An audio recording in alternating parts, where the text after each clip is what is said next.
Hi, and welcome back to another installment of the Unspun Yarn. My name's Nessie. I'm your host, and to my left, right, left, whatever it is on your screen, is I'm the only other my person here. companion of the evening, Erin M. Erin, how you doing this evening? I'm good. I'm good this evening. So ready to talk some Morgan is a baller, but yeah, it's a cold night here in Chicago, but things are gonna get hot in here when we talk about our favorite Fairy Queen of Avalon. So Oh yeah, oh yeah. Oh, Need something to get hot in here? left dad is bringing some he's fodder. helping you with the wine there. That is absolutely necessary here. So Can you hand me that right there? Yes, ma'am. left dad, bringer of wine. Bringer of wine and song. Yeah. I couldn't quite reach it. Thanks, babe. I went from wine, women, and song to Kool-Aid, the old lady, and TV. Hey, that's an evolution we've all gone through, and I like it very much. So Yeah, a lot of people on quarantine. That's just the quarantine life, babe. quarantine life. Living that quarantine life. Oh. And I do beat him. Would you take this one from me? Thank you. It doesn't hurt. All right, so today we're going to be talking about the Fairy Queen of Avalon. That was a little unpleasant. Sorry. I was trying to taste the wine. Yeah. Sorry for that. Technical difficulties. So, well, I mean, what we see in like media today, the version of this character Morgan Le Fay is not exactly where the character originated. Back as we were discussing right before the stream, back in the mists of time, the first recorded narrative of Morgan is that of Geoffrey of Monmouth, and in his um, Vita Merlini, yeah, in his in his rendition of Merlin, which it makes sense because he had did his list of the kings, and that was a totally separate book.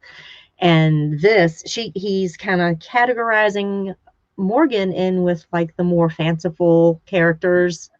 They're very important. Merlin and Morgan, they're kind of like two sides of the same coin, and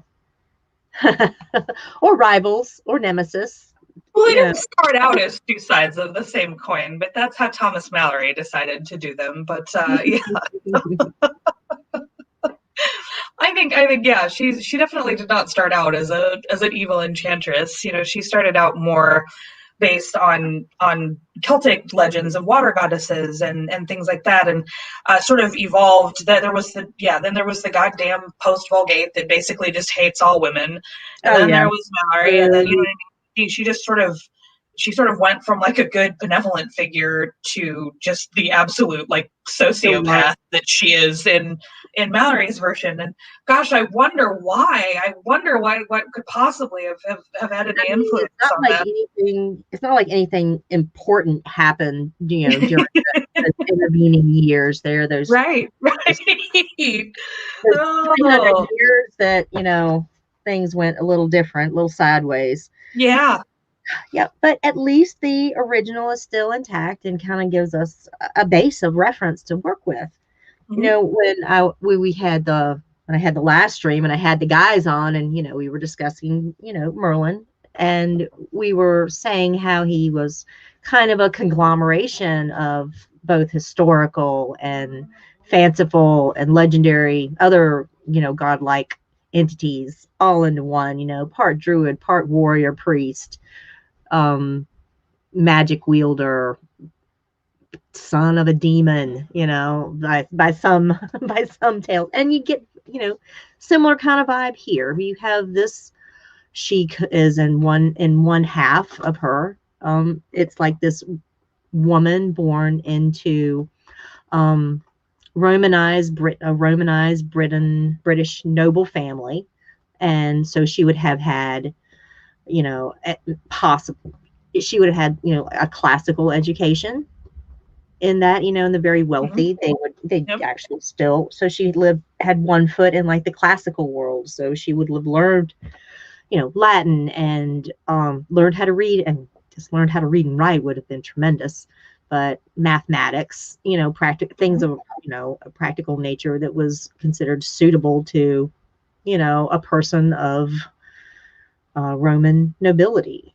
And and then at the same time, she's said to have learned her, learned her arts in Avalon, her healing arts. So that was a total different line of study. So she's, has one foot in the magical world and one foot in the practical world. And in both, she's this educated woman, which would be very intimidating, a very intimidating character for some of the later writers and scholars of these Arthurian legends to tolerate. So, there must be a fly in the ointment somewhere. Well, too much power for a woman.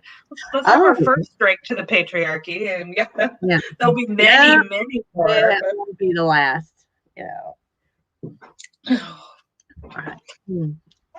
But so when I was looking through, I was telling Nessie that I always start out with the Wikipedia article and then go follow all the links and things like that, and go through all the different stories. And exactly, 40,000 rabbit holes. 2 weeks later, I'm finally back to going to some other sources of information and things like that. But one of the things that I did find really interesting from the Wikipedia article and my subsequent rabbit holes was how much the name Morgan is connected to the supernatural and to these sort of older Celtic myths, like we talked about with the Lady of the Lake, where women are more powerful and more, she's a goddess basically in these earlier incarnations. She's connected. Morgan, the name Morgan comes from Morgan with an E, Morgen, that are basically Celtic water deities that are sort of the progenitors of mermaids. They are, so she's that's one part of it. Those are connected also to the legend of the Lady of Ys, where basically she's different versions where the woman basically floods the whole island, and then as punishment she's turned into this Morgan, to sort of sit there and watch over the flooded island and stuff. I always love the versions of that story where like the bell tower, you can like hear the bell ringing in the bell tower, and her singing and stuff. It's just such a creepy, wonderful myth story. So for anyone who's wondering this, we're talking about the Kingdom of Ys, and the princess is Princess Dahut, and she's one of, is it 9 sisters who all I don't think Dahut. I think that's a different. I think is she the only sister or the only daughter? I don't know if he has Island of Ys. I don't know if she has sisters. Because there was the connection with the Isla de Seine that you were talking about. Yeah, and that's a different. That's actually a different a different story. About that she's also the earlier incarnations of Morgan. She had it was her 8 sisters. There were 9 of them on this isle. There were 9. It was called the Galazene, and it was they could control the sea, shapeshift, cure disease, and see the future.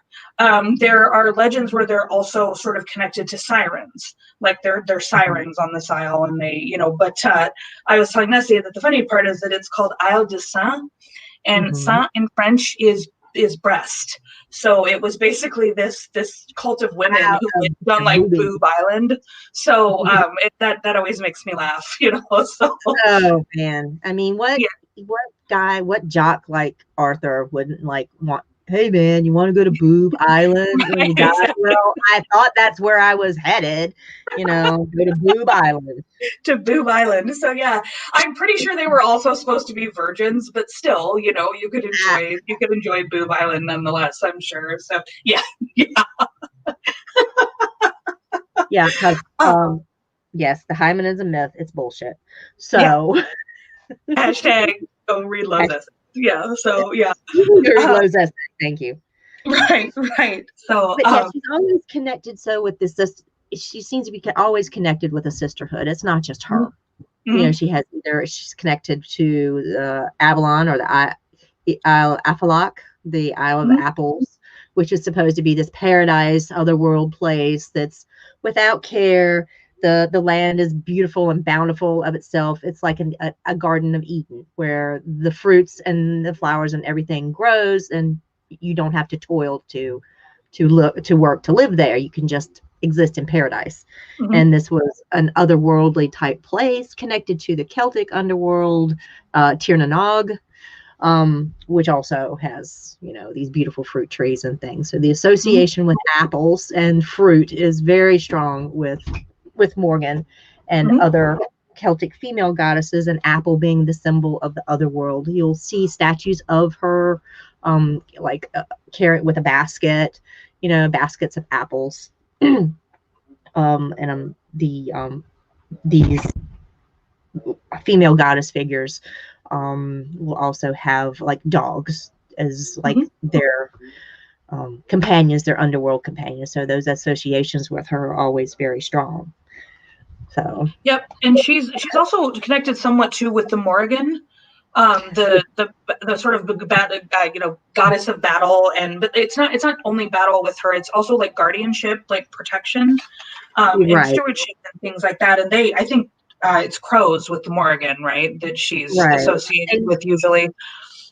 And she's Uh, also called the Hidden Queen, which mhm, is a very close association with Morgan, because she was seen as the hidden queen of the actual land of Britain, because she had the connection to the land, and she had the connection to Avalon and the source of power. mhm, So she was kind of the hidden queen, where Guinevere played the role of the revealed queen, standing at Arthur's side in court and dealing with the nobility, and just playing the mhm, gracious, you know, the gracious hostess, and having this beautiful court of admirers and singers.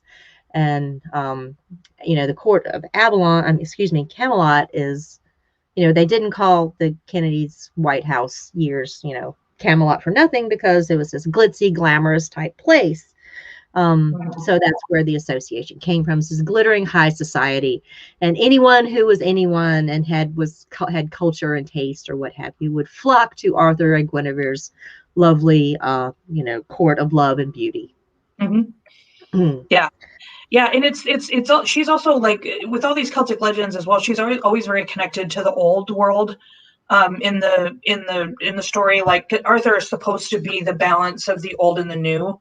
The balance between paganism and Christianity is essentially, in a lot of the stories. And Morgan is the paganism, like. Is he the real Song of Ice and Fire, Aaron?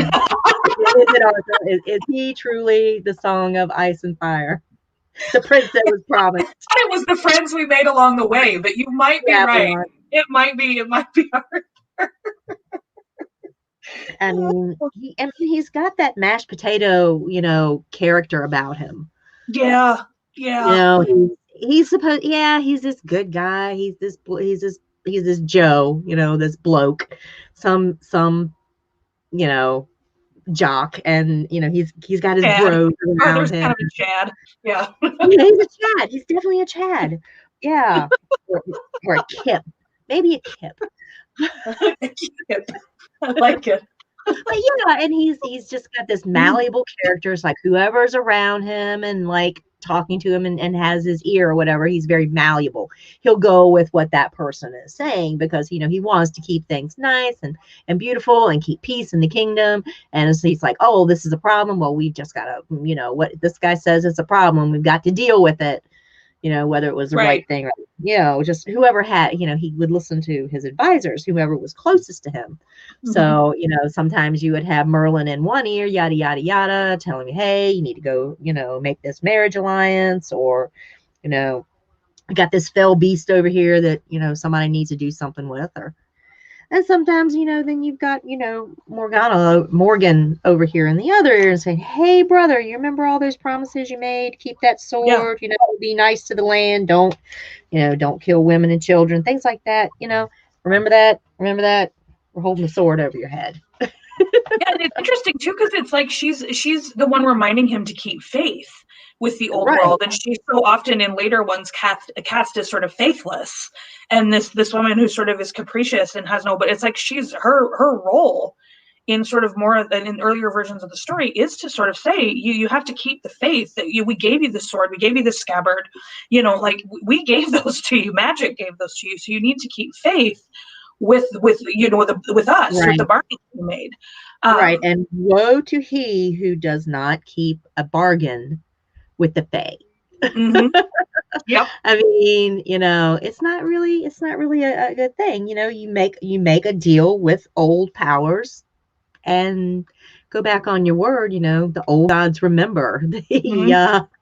The fairies live forever. They will hold a grudge, not just through your life, but hey, you got offspring. Yep. I They're remember gonna be your paying dad. for it. I remember that thing your dad did. We do. So Yep. down generationally, you could get like a fairy curse or something. Mhm. So For sure. and by her being shown as betraying Arthur and being faithless, like you say, and causing all this disruption and what have you, it's kind of like the tables are turned in reverse. It's like what I say, what you say comes back on you. Mm-hmm. As it's kind of like they were maybe the writers were maybe projecting Arthur's flaws because let's admit it, he had them, and projecting his flaws onto her because it was much more acceptable to attaint a female character with flaws, because of course she's a flawed creature anyway.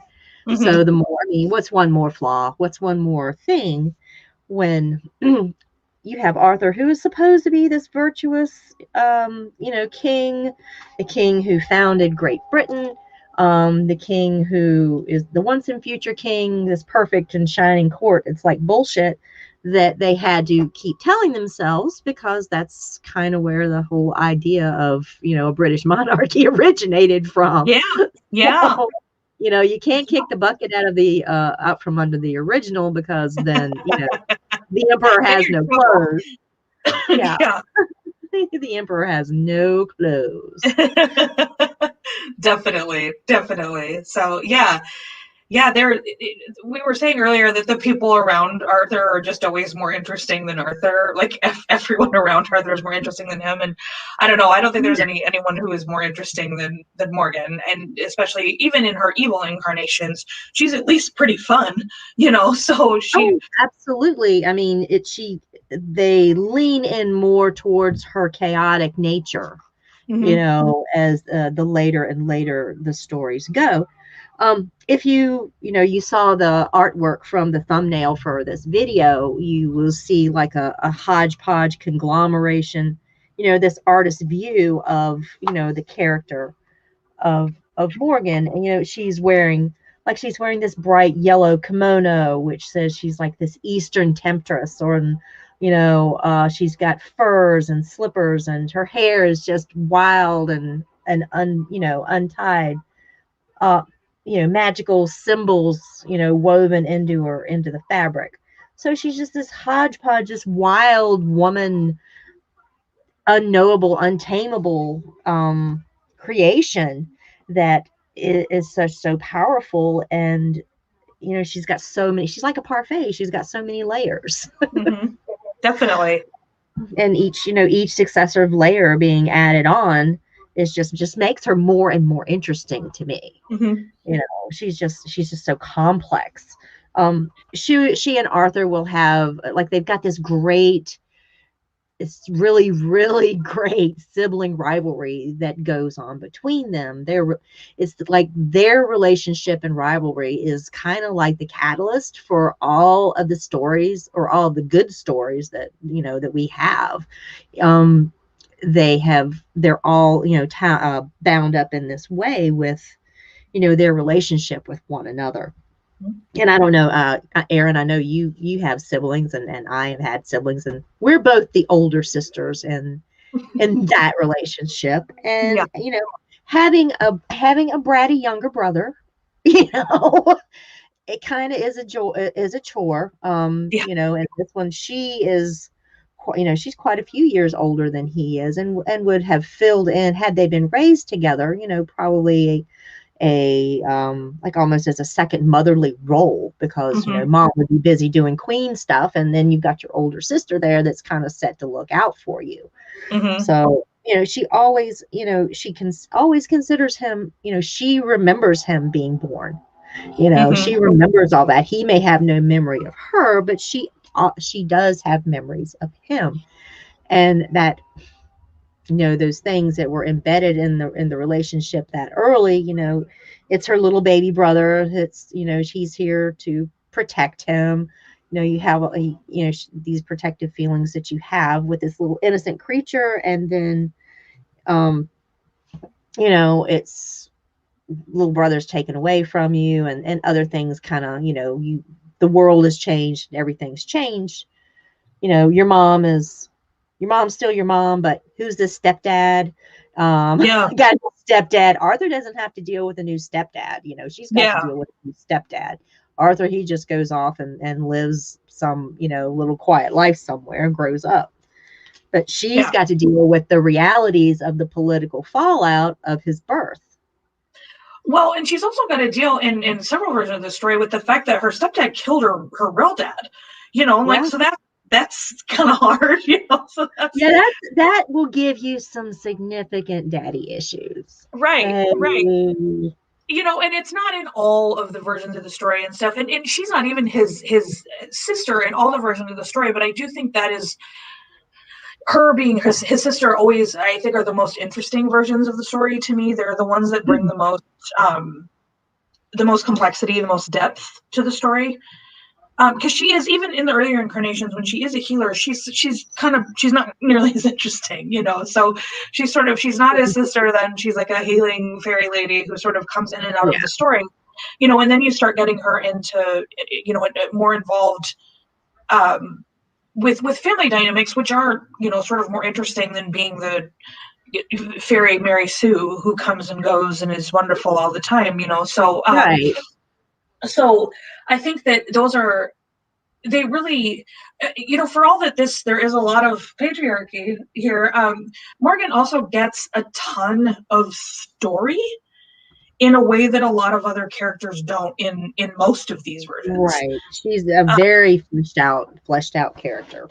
And is often given believable motivations and things. Mallory, the death of Arthur does not really give her believable motivations. She's just kind of mad online all the time for no real reason that we can discern, so there are definitely, sort of versions where, again, she's still fun in that version with like the weird schemes she comes up with and stuff, but it's more, she's definitely, like I said, I prefer the incarnation where she is his sister, because I think that, as you say, adds a lot of sort of sibling rivalry dynamic and stuff to it that makes it interesting. So right. Yes, she's always, I think she's always oh yeah, Stephen, I really did miss Fairy Sue there, didn't I? Fairy Sue. Really missed that one. Thank you, Stephen. That's got to go right up there for everyone to see and appreciate the pun. Yes, Stephen. I bow to your name making, Stephen. Oh, here we go. And Kelly with the follow-up. Oh, Fairy Sue. we have the smartest and funniest friends. We do. We really, really do. So anyway, sorry, I interrupted you to laud Stephen there. So well, it's quite all right. Yeah, I appreciate those family drama stories even more than like the the Fairy Sue character, like you were saying, because it's much more relatable. I think the stories are much more relatable. They still contain like all the magical elements that the earlier, or the oh, she's a wise healer, she's this or she's that. When you've separated a character like from a background myth, like the Morgans and the Morrigan character, goddess figures and fairies, and you bring them forward into the human world, giving them that human tie and relationships and motivations, kind of makes it a much better story, and also, you know, makes it much more relatable. You know, bringing it into a more modern era. You know, these are stories they're being, you know, sung around taverns or campfires or sitting in by the hearth, and people are telling one another these stories, and so it does make for better storytelling. I mean, nobody can fight like family, am I right? Yeah. And yeah, that's what I was saying earlier. If I had magic when I was younger, my brother and sister would have been turned into a lot of different gross animals, I'm sure. So yeah. And you know, their relation, and these were two people from, you know, royal families. Morgan is said to have married a king in her own right, other than, you know, and also had several lovers on the side. Go Morgan. She had a sex life. Morgan liked to fuck. Oh, we're gonna drink on that. Girl. Yep. That's my girl. So you got these political machinations, and it's not unlike the political climate of the times that these stories were being written. You know, you could tell a story, and throw in things like that may or may not have been going on.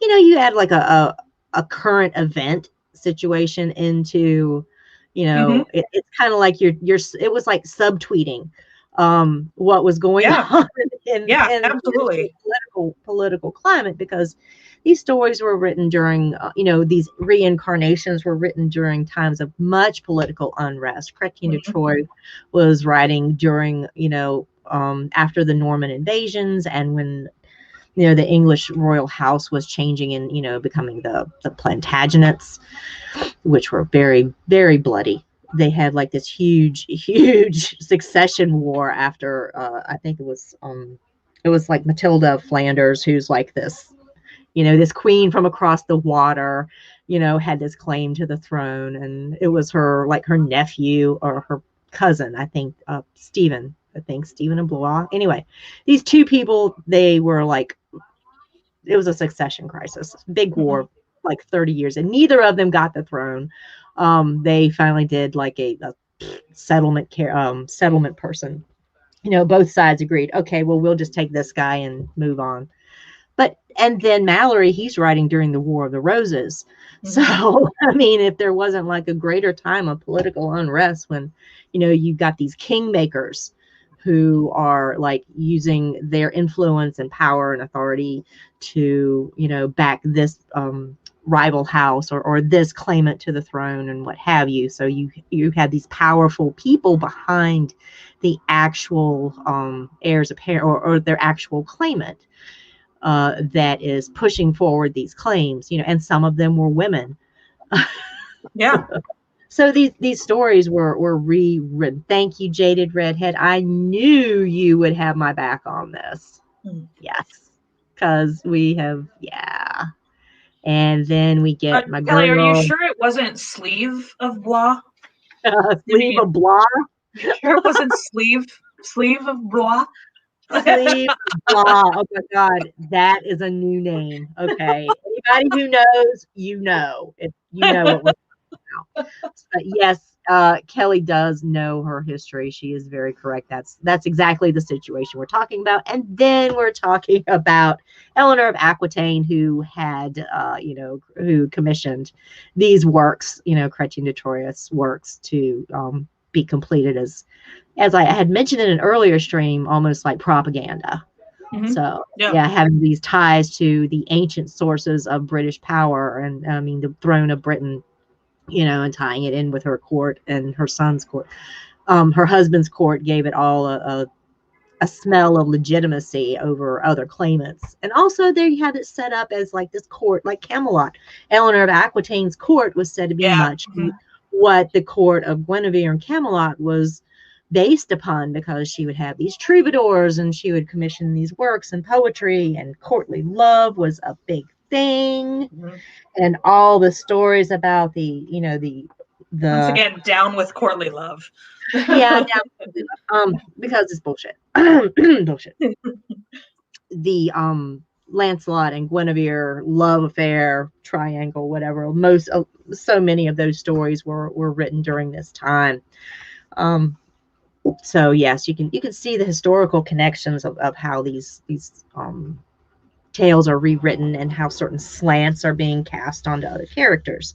Well, I mean, if you look at Eleanor of Aquitaine and compare her to someone like Morgan, you can see quite a bit parallels there. You know, you have this powerful woman, a queen in her own right, who had been married to the king of France and said, "Bye."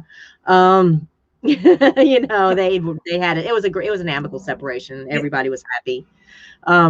And you know, she had a daughter by him, which was Marie de France, who also was a great contributor to some of these works. We've got she's an educated, powerful woman in her own right. She chooses to marry Henry. You know, this is not, this was a power marriage. Like, whoa, my God, they were like a power couple. Like you might think Jay-Z and Beyonce are a power couple. Mm-mm. Oh no, when Henry and Eleanor walked in a room, Everybody stopped and stared. Everybody stopped and stared. Like, oh, okay, yeah. So they had quite a bit of influence, and that their court being like referencing to Camelot, I think it's really, really like a cool idea.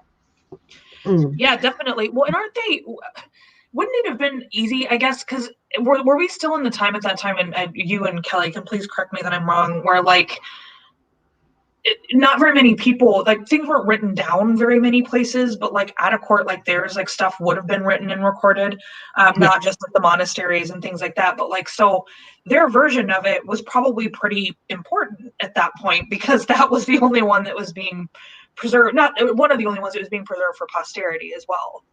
Right, and not just preserved, but it was being circulated, because all these singers in Eleanor's court, they were singers. They were people who would, travel around from up to other courts, and just they were like, they were like the gossip girl of their time.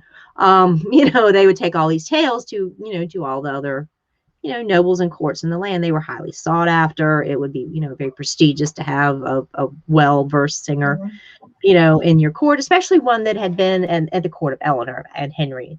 That is like a, bard level, godlike level, god tier level. You got a lot of street cred from being part of that world and part of that court. So these tales were spread, far and wide, and people would hear them, and they would say, it's like a game of telephone too. Like you learn from other people, like, and then musicians and storytellers like to add their own embellishments, and they might say things a little different. So even though it is written down, the common transmission that would go is still word of mouth, because most people were illiterate. They hear the tale, they hear the story, they tell it themselves, try to retell it. It's like, if you've ever tried to retell a joke that you heard that was like absolutely hilarious, but somehow you just didn't get the timing right, or you missed a key, like one word or whatever, or you did your little variation on it because you forgot it halfway through, and it's just not the same. Yeah. So, different narratives can certainly creep into the story that way as well. Because everybody wants to, tell a better story than the next person, especially if they're in the entertainment business and their job is to entertain. Their job is to entertain the people in front of them.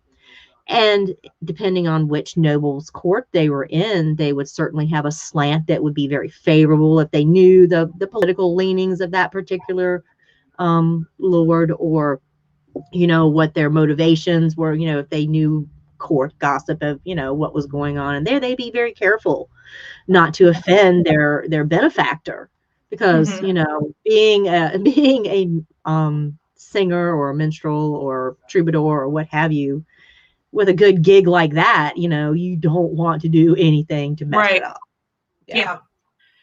Yeah, for sure. And like that story, I mean, there's versions of Morgan like basically everywhere, all over the continent at that point, so it's that story was clearly a good one because it went everywhere. So Right. I mean, there's even like tons and tons of different versions of it, and like all these places all over and so you just that it was a good story, and that she right, was a good character because she got transferred over with this stuff, so right. She's even in like versions that were in like the Germanic fiction of mhm, the literature of Parzival. yeah, She's even got like mentions in that, which if you consider travel back in medieval times wasn't like it wasn't that great to spread from the far eastern corners of Great Britain, across the continent all the way into Germany. That's a pretty fair stretch, yeah, um, for sure. and the Vulgate version, obviously, Mhm. they've the Catholic Church had to get their say in on that. So, Yeah, the tales are being told in Rome as well. yeah. Well, You know, it's so the Vulgate version is not the one that's so terrible. Like the Vulgate version, she has like she has beef with Guinevere, I guess, mhm, because Guinevere exposed Morgan's like uh tryst with a lover mhm, and like mhm, made her knock it off because that was it reflected poorly on the court. Also, there are some people who speculate in the articles that I was reading that Guinevere might have done it for political power because Morgan was a rival. She was Arthur's sister, and she was right. so um, Had her own faction, her own yeah. powerful. So like she's sort of still okay in the Vulgate version, and in she's she's still a temptress, like she's still sort of played as that, but like Yeah. she also she also is an ally to Arthur at certain points too, and that's sort of one of the things that I really like about her. Sort of a lot of her through line is sort of about Arthur and Guinevere, like trying to expose Lancelot and Guinevere, and people she sort of made that sort of they use it as making her a villain a lot, and that's a bit confusing because it's like, wait, her they're making like an idiot of her brother, and she wants to expose them, and that makes her the bad guy. I don't really understand sort of what exactly we're going for here, especially like these versions are like a lot of the Catholic Church versions too. She has in Mhm, the earlier incarnations her like island, Vale Perilous, mhm. is like basically where she's locking up all of these unfaithful lovers. Like the one of the French names for it is like the Ile de Faux Amants, like the island of faithless lovers, like false lovers. And so it's like Yeah. she's doing all this stuff that should be Is- pretty in line with Christianity, like with what. isn't that a great idea? I mean, Yeah, who hasn't wanted at some point to, banish a faithless lover to an island fortress? right, right. And then Lancelot frees them all, and we're like, yay, I Because guess. Lancelot, I okay, because you Lancelot know, is the biggest bro of all of them, and he's a dick. Lancelot will never have a stream on the Unspun Yarn unless we're going to do a slam yeah, stream on like a roast, a Lancelot roast. oh yeah, we might have to do that. Yeah, Yeah, he's the worst, but yeah, I digress. yeah. But I love that. I loved her like weird island where people were sent when they were unfaithful, And then this also goes back to what we were talking about earlier with her being like quite representative of like keeping faith in a lot of ways, Like Right, and that's she's like, important to her. Like you said, as the fair folk, that bargaining and things like that, and keeping your word are keep very important to them. And she has a whole freaking island dedicated to punishing people who don't keep faith, So yeah, uh, guys who just couldn't keep it in their pants. yeah, yeah. And especially like I guess they're like all knights too. I just imagine them all like sitting around a castle and being like, what are we gonna do today? So Well, I guess we yeah. can go get one another off the horse again. Yeah, no kidding. So yeah, Right. but yeah, so the Vulgate version, like they sort of still keep her like good, and then it's the I literally wrote fucking post Vulgate version where all of a sudden she's just terrible. She's the worst. She's like this evil sorceress, enchanter that is just plotting to bring down Arthur's court and Camelot itself, out of just some unknown jealousy reason, pettiness, out of some type of Yeah. pettiness, she wants to tear down all of this wonder and beauty and everything, for her own selfish reasons, which is leaning into like the evil fairy queen. You've crossed me. Your line must end with you, and I will destroy all of your works because you have crossed me and broken our bargain. So she switches from the good fairy to the evil fairy queen, and and she still has all of the power and what have you, but she's like, I'm not gonna be nice Morgan anymore. Actually, I You just don't like any of you anymore. So I really don't. You annoy me, and Lancelot, you're the worst. I'm gonna like curse you with madness. Yeah. Go sleep under a tree, whatever. Yeah. And she's, it's sort of, they don't really give a ton of reason for it. But one of the things that I thought was interesting too was a lot of her magic in this version. One of the rabbit holes that I went down is like, it's like shape shifting and like illusions and sleeping spells and things like that. And that's really related to Norse magic. Which I think at this time would have still been very connected to paganism. So all of her, her evil abilities are all this sort of pagan.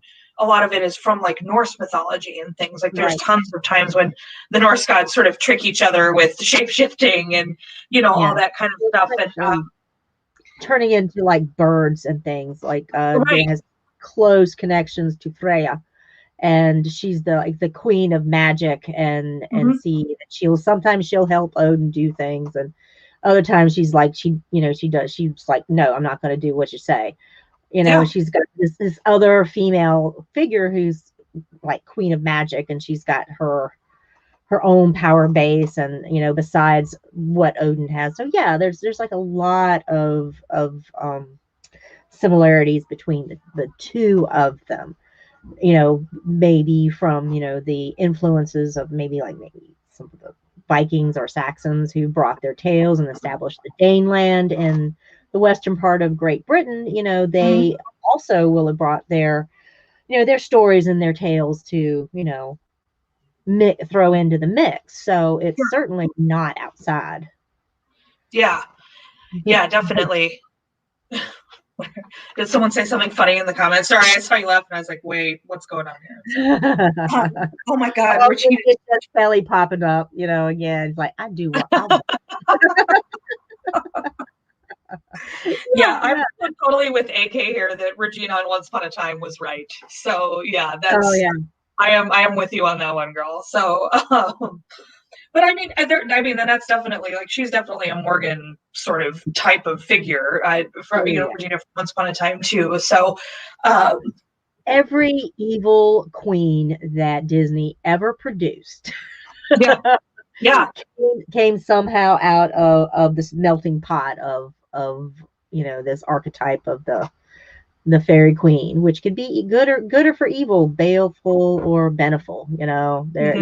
That's the entire nature of fairy. At least, fairy tales aren't all sugar and spice and lightness and fluff. There are some very dark fairy tales. So when you go messing around with fairy, you better be prepared for, what you get. Yeah. Those are always probably the reason I like Morgan Le Fay so much, is because my favorite like sort of fantasy realm is, I love fairy. I love the she and the the seelie and unseelie and like all those kinds of the sort of fairy realm, because I love that that mental aspect to it, that sort of cleverness, intelligent aspect, the aspect that it has to. It's like when you bargain with these people, you need to be sure you know what the hell you're doing. Like, I love the way that authors and stories come up with ways to twist words and stuff like that in order to make these fae so clever and so hard to sort of defeat and hard to screw over, so they're the masters of screwing you over, but you don't really get to screw them over. They cannot lie. directly, Mm-hmm. but they can twist the truth into such an unrecognizable form that it may as well be a lie. You Right. know, they have the deviousness to their bargaining nature allegedly comes from years and millennia of bargaining with one another. So Uh-huh. they've been, honing their collective bargaining skills, for a millennia. How can you out bargain someone who's had 5,000 years of, trying Right. to pull one over on their cousin, Right. Yeah, for sure. it's not like you've got half a chance, mortal. There's no way your mortal mind can fathom this. But yes, valuing that type of deviousness and intelligence is very, very interesting. It's part of the fairy world. Modern media has so many iterations of that type of story. Like, for example, like one that's I think several of our viewers are watching or have watched is, and you I think have watched, like the magicians. Mm-hmm. When they're these mortal magicians or what have you are sucked into an alternate world that's like ruled by fairy. The rules of fairy apply, and every bargain and every contract or what have you, deal that they make throughout the series just kind of makes things worse until the fairy queen shows up and takes over so. Yeah. Yeah, I actually have never seen the show, but I read the books. That's for one. I always feel like everything I talk about with you guys, I've not read the books, but I've like seen the show. This is one time. I mean, I read so many books. It's just like Right, the so Lord of the Rings, and then like last week with WandaVision and Marvel and stuff. And I was like, you guys, I'm sorry, I swear I read books, just apparently not the right ones to talk about this stuff one on. But book yeah, one but book I have. yeah, The one book Magicians that is we one of my both favorite read. trilogies I've like read in recent years, and that aspect of turning what's essentially a Narnia parody into being something more sinister like fairy was one of my favorite things that he did with the story.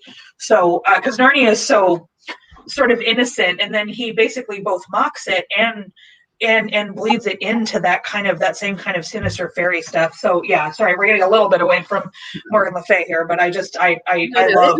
It's cool because this is what we do. And another book that we both read, that we both have a lot of thoughts about, is of course the Midst of Avalon.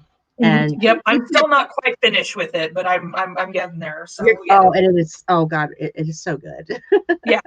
Guys, it's an older, it came out in the late 80s, like 85 I think. And yeah, it's really good. And I'll just go ahead and drop the little nugget here. Starting in, I believe, April, once I clear out the current calendar schedule, got some things coming up. But I'm going to start a series on the Midst of Avalon, and we'll have discussions on that. It was a very important book to me when I was growing up and coming of age and all the things. It came out when I was like a late teen, and I read it when I was I think I read it when I was 18 or 19. So it greatly shaped a lot of my thoughts and feelings about these fantasy books, and especially the Arthurian stories, and feminism. It just really just had a great influence on me.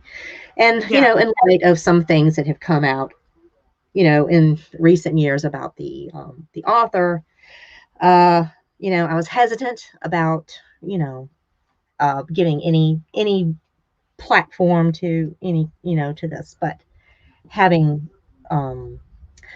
since the author is now passed, and her daughter has taken over the estate, and she has designated any funds that come from her mother's works to go to charities related to child sex survivors, then I think we have turned the corner on that. Because yes, that author is definitely dead, and any benefit that her works get from here on out is going to go to charities that will help in part repair, her, the damage that she did.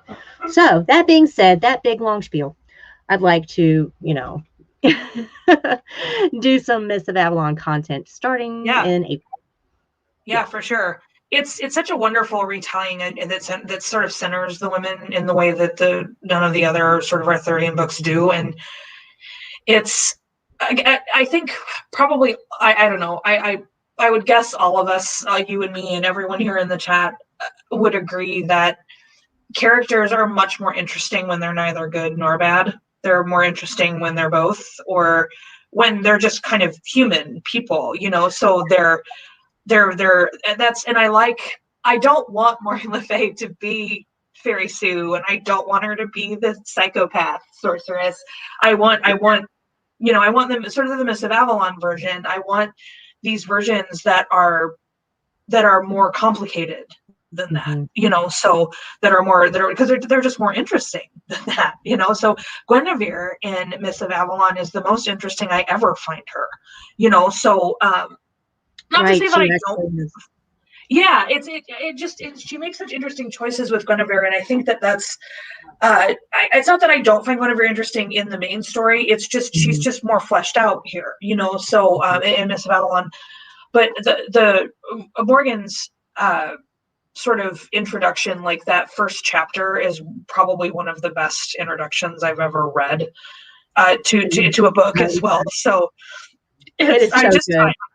I opened it and was like, okay, I'm gonna read this on my way to the airport, and by the time I was like, it just immediately sucked me in. There was no going back after that. So yeah, and I'd love to have you on to for these discussions, Erin, and to get your thoughts on this, especially as a first-time reader.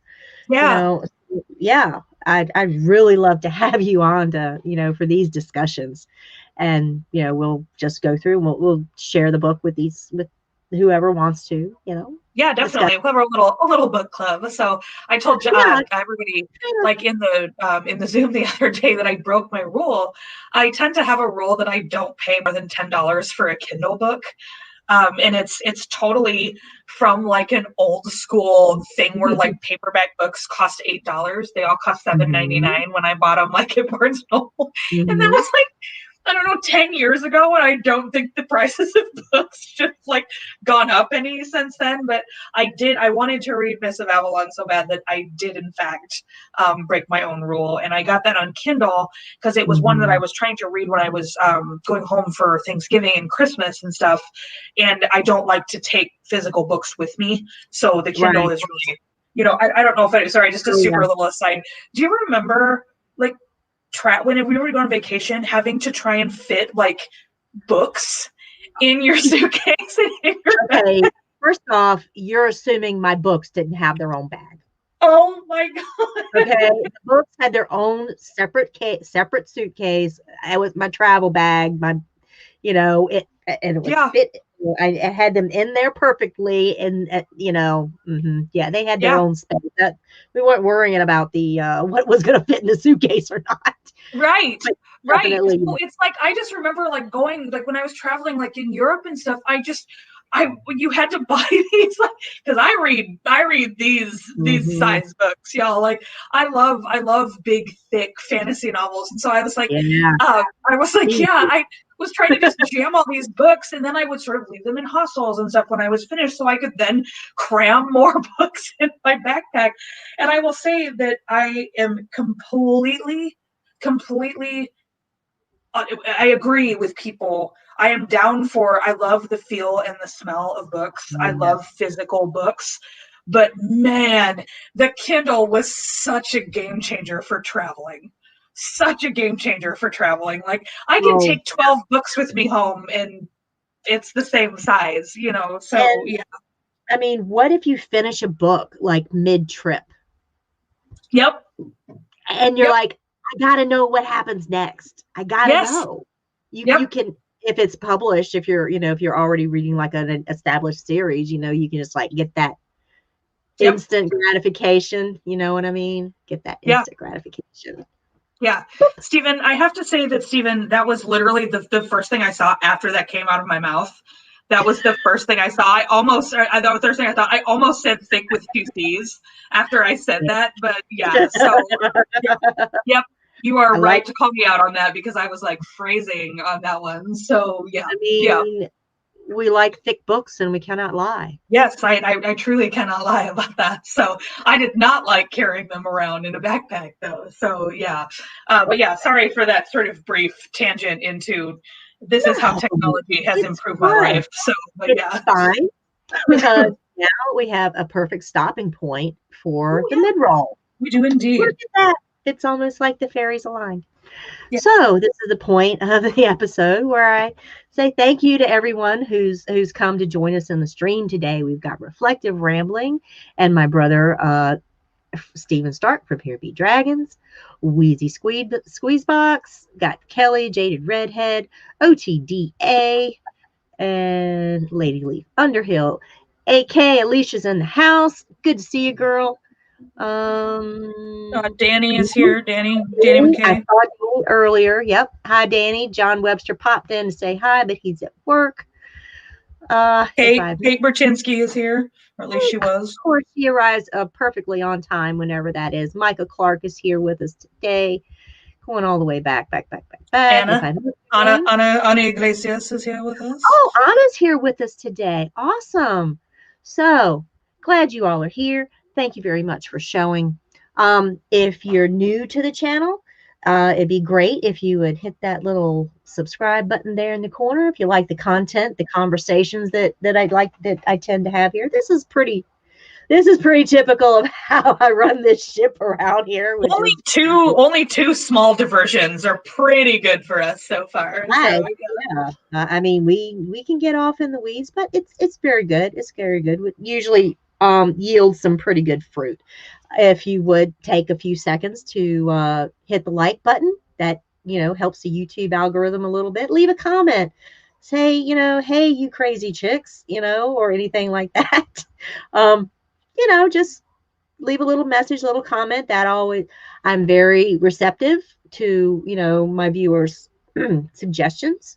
So if you have any ideas for future content, or if you like the idea of maybe having a book club for the Midst of Avalon series, kind of say on the style that Valar Reread Us is, we cover a couple of chapters every month or two, or every month, and talk about them, get on here, share our thoughts or whatever, just enjoy the book. That'd be great. And if you have ideas for other content that you'd like to hear, that would be awesome too. So, and speaking of great and upcoming content, I will pull up the official official schedule for Here Be Dragons Network. Yes. Got some stuff coming up. Next episode up is going to be on February the 10th. It's going to be another Bleep the Patriarchy episode. This is entitled Bleep the Binary. Bleep it, y'all. Since Amy wasn't here to say it, I had to say it. So. Thank you for keeping up appearances.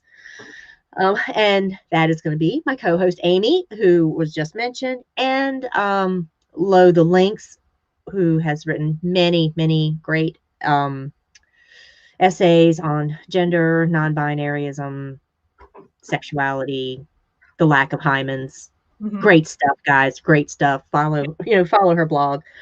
And on the 24th, we're gonna dip our toes back into the Magical Menagerie for the Magical Menagerie Rises Again, the Phoenix. So that's gonna be a really, really great episode. Yeah. Amy L from Amy Blackfire is going to be talking about that with me. She's also got I think she's got an essay coming out on the Phoenix. I'm not sure, but she's got a lot of content about that. March 10th, Kelly Jaded Redhead, who's also in the chat today, is going to be coming on, and we are going to bleep it one more time. Bleep it, y'all. Bleep me, baby. Bleep me one more time. It's going to be Bleep Ahoy. I love it. Bleep ahoy. Bleeps ahoy. Bleep ahoy. We're going to be discussing all things nautical, all those superstitions and nautical bullshit about women on ships. So come back for that. One final thing, and I really wanted to get this in before the episode was over. On the 24th, we're going to have our probable final installment in Legends of Avalon series. And we have a very special guest who's going to be joining us that day, March 24th, 7 p.m. Lady Gwen is going to be joining us here on the Unspun Yard. Yes, to talk about her namesake, the once and future queen, Guinevere. So come back for that. I mean, Lady Gwen is going to be classing up the joint here. So look forward to that in the upcoming weeks. Erin, you going to be on anybody's channel other than, No, this is my last scheduled appearance right now. So I'm sure I will be. I'm sure you'll see me around, but and I'm sure I'll be on some more stuff at some point. But I'm not like the rest of y'all who has regularly scheduled programming. So I will say Stephen brought up that this Sunday is I Know That Nerd with Lady Gwen's other half, Yoke Boy. So Stephen will be doing I Know That Nerd with the illustrious Yoke Boy, and then Nessie will have the illustrious Lady Gwen. So that's very exciting. Yes, we're Synergy between channels, I think, is what this is called. So yes, that's great, and looking forward to that. And Erin, I'd love to have you back on when we discuss Guinevere next time with Lady Gwen.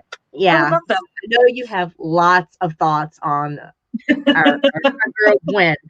So yeah, I'd love to have you back for that. Yeah, I would be delighted. So yeah. And any other time you're just gonna find her just banning jerks in chat. Matt has given me the nickname Erin of the Hammer. So I'm odd for Joe Magician and for Unspun Yarn and Hear Me Dragons, and so I'm around a lot in chats. So say hello, say hi. Hi. Don't mess up, or Erin will ban you permanently. I'm the lady of the hammer here, so. That's pretty cool, Erin. All right. Yeah. And one other thing, I just wanted to send out a very heartfelt and sincere hug for my sister, Lady Shar.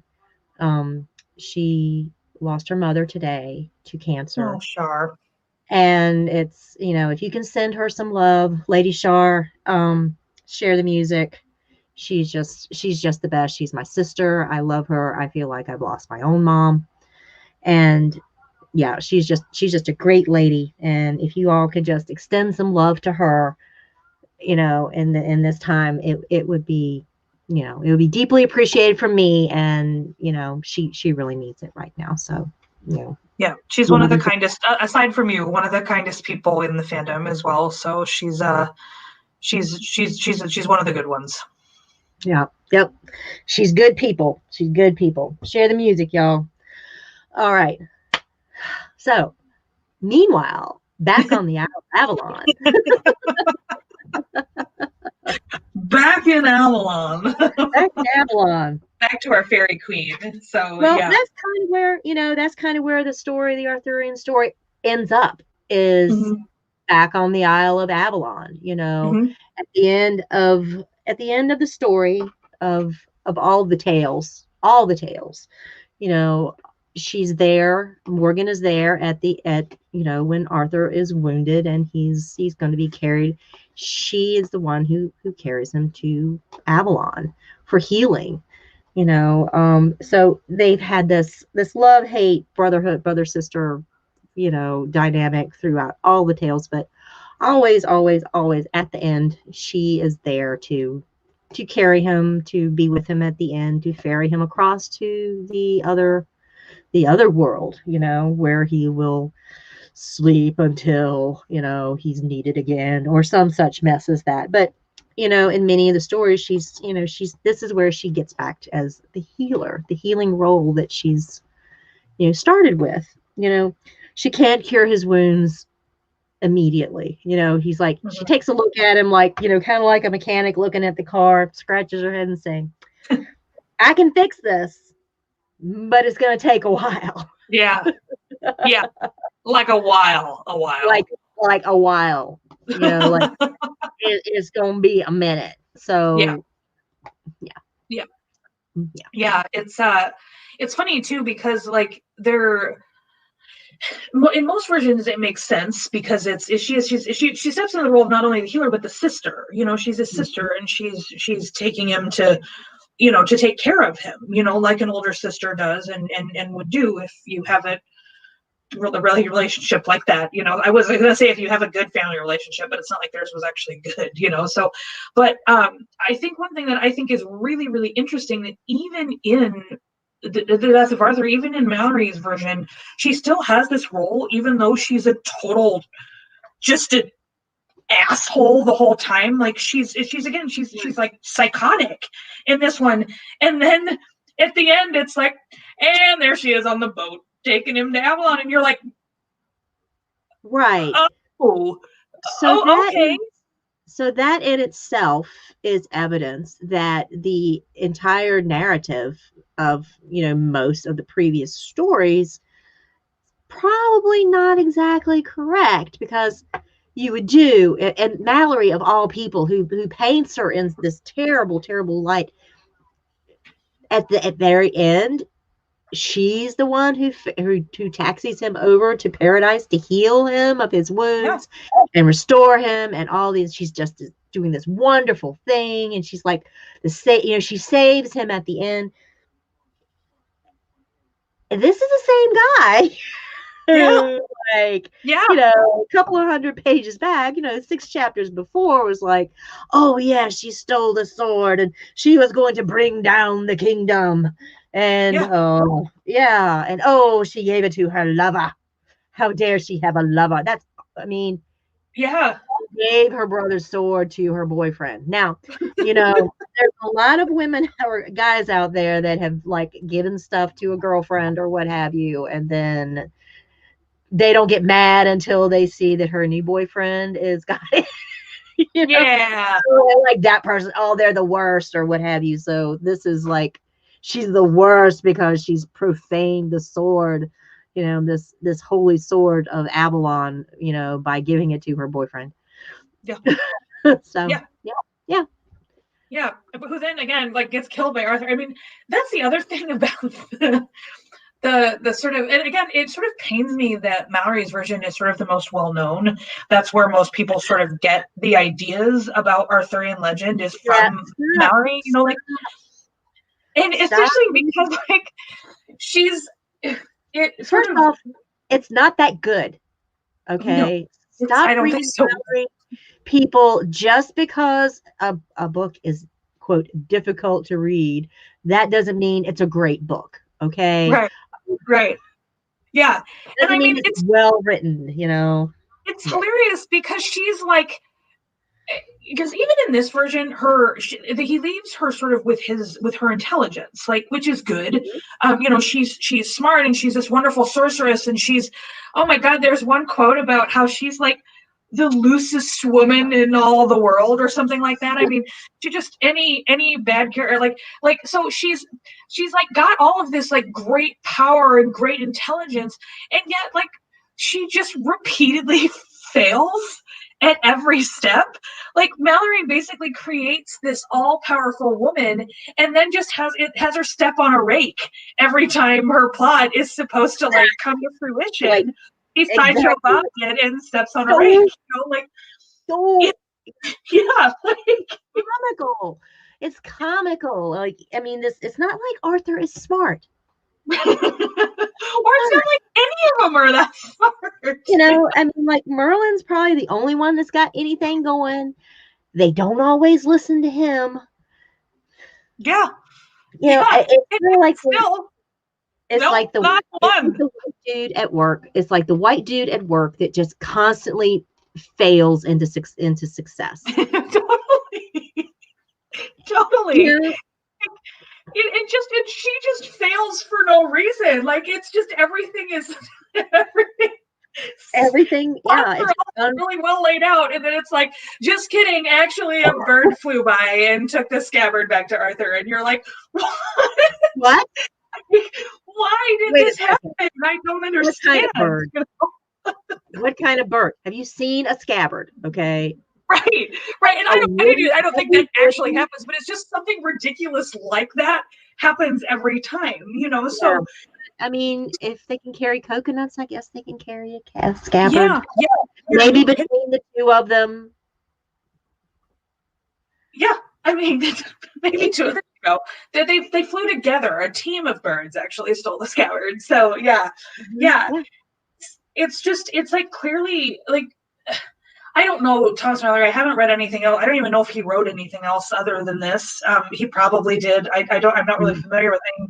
But it's clear that he's like just a massive misogynist. Like he creates this powerful woman only to just absolutely step on her at every single turn until again the very end where it's all of a sudden like la la la into the boat.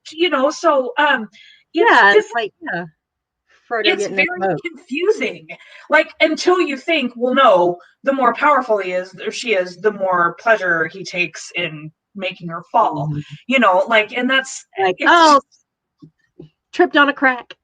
Yeah, exactly. Like I said, she just sideshow bobs it every single time. So that's just it's like you said, it's comical. Why did you make her smart only to just have it blow up in her face every time? Right. And Mallory wrote these stories in prison. It's like Mallory should have gone to prison for writing these stories. It's I mean, if you just read it from a purely comical nature, like almost a comedy of errors type thing, I can see how it would be entertaining. If you're reading it for like some deep religious, deep philosophical meaning or what have you. Maybe not. But, a guy's in prison. He's trying to entertain himself. Maybe he had a powerful female of the nobility, a woman of the nobility. Maybe he backed the wrong horse or what have you, or in the War of the Roses. Maybe he sang the wrong song and the wrong person heard it, and like Blue Singered his ass or something. Stuck him in a tower. You shall never sing again. And he writes this garbage. It's like a hate letter to, whoever it was that put him in the tower. Totally. Like maybe her name was Morgan. Who knows? But like, could have been. Yeah. I mean, it's like when we were talking about The Lady of the Lake, and I was talking about Tennyson's horrible poem about Vivian. Like this is the same thing where it's just like, oh God, come on, man. Who hurt you, dude? Who hurt you?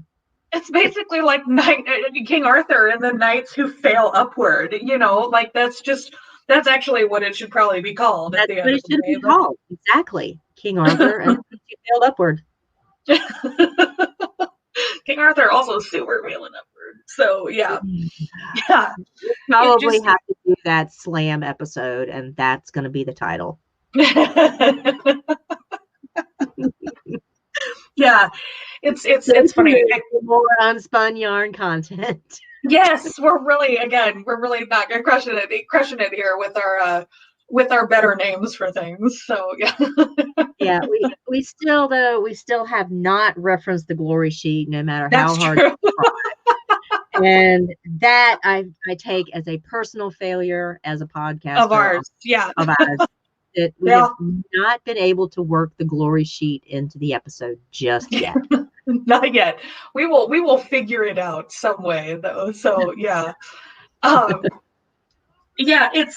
mean, it's kind of the same thing. I mean, she likes to have sex, so obviously she's terrible here. So she has no need for the glory sheet because she's just all out there, she tears the glory sheet. See, that's the whole thing about her and trying to reveal the love affair between Lancelot and Guinevere. She's trying to tear down that glory sheet that's separating them so they can just fuck in public, out in public and not keep it, behind a curtain. It's like, hey, they want to be together, man. Just, let her go. Let her go be with Lancelot, dude. What's up? He painted all these scenes of them going at it on my wall here, so that's probably not what he painted scenes of, but he did paint on the wall, and that's how, like, in one version of the story, Arthur finds out about Lancelot and Guinevere, is that she imprisoned Lancelot, and then he painted all of these scenes of his love for Guinevere on the wall. And then again, this is another one of those, this is the sort of more middle ground one where they've sort of been happy and sad, and like he meets her in the woods and he goes back to her and they like embrace and are friends, but then she sees all this stuff that Lancelot has drawn on the wall. So yeah, it's or he sees all this stuff, and so that's how he finds out, because of Lancelot's cave art on the castle walls there.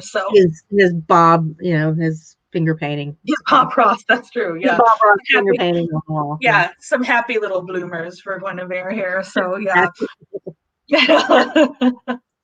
Oh my God, happy little bloomers. Happy little glory sheet right here. Yeah. Happy little small clothes. Yeah. And I think another instance where I think she painted or gave a shield to Tristan that had like explicit images of Guinevere. Of them, yes. Yeah. Because like that. That was a version of the story as well. That's how people found out, was because of the Tristan shield. Yeah. Look, I got a new shield, man. Look. Yeah. I was like, oh my God. It's like the graffiti on the wall in the HBO show Rome, if you remember that. Yeah. John and I did a series on that. Yeah. And it was actually graffiti that brought down Caesar's relationship with oh my God, John's gonna kill me. But his longtime lover, and that just because the word got it was like the worst kept secret in Rome. Okay. All the nobility knew, like they expected her, when Caesar came home, that, they were gonna meet up and get, they were gonna fuck. That's his deal. But he had the relationship he had with Calpurnia, which was his official wife, his political wife, was, I don't care. You do what you want to do. I'm not going to whatever, but don't shame me in public. Sure. So that's kind of the thing here. I mean, is there anybody who really, is Arthur really that? I mean, he could be that dumb. But honestly, he probably knew. There had been so many times that, they had been nearly caught, or, it's like, if he did not know. A lot of rumors going on, a lot of smoke. And if he's just thinking, oh, the shield of courtly love, yes, they just admire one another so much, but there was never any going on, Once again, courtly love is a sham. So yeah, courtly love is that's not just the sham, it's the pillows and the glory sheet. And the glory sheet, definitely. So yeah. Stephen had a question. Are there parallels between Morgan and the Morrigan? Right. Stephen talked a little bit about that earlier. I think that go ahead, you go first. Well, you can start, but yes, the Morrigan is this Irish goddess. If you want to give, like a lowdown on who she is and what she does, like her spheres of influence. Sure. Yeah. She's basically she's an Irish goddess. She's a goddess of war, essentially, but that's not sort of the whole thing. It's not. It's more in battle. And battle. She was called the Scald Crow. She would come to the battles. Yep. In her form of the crow. She was the hidden queen. So she had like, witchcraft and magic were part of her repertoire. And I'm trying to think what the third may have been healing as well. I think it was healing. Yeah, she's in one of the, super quick aside, one of the things that I always loved, one of the fun things about the legend of the Morrigan was that if you were going to die in battle, you saw her washing your bloody clothes. That was like it was like the Grimm, the old Irish Grimm, was them, was her washing the clothes. But I think so far as parallels to Morgan, I think the way that I see them parallel is that the Morrigan was related to battle and war sort of through sovereignty, Yeah, she was one of the sovereignty and protection, and like the three queens of Ireland. She was one of the three, like the triple goddess. and the triple goddess was a different. There were like three. The triple goddess of Ireland is a different thing. Then there were three other queens. Then there were So because it's like Eru, my namesake, Banba, and Tola.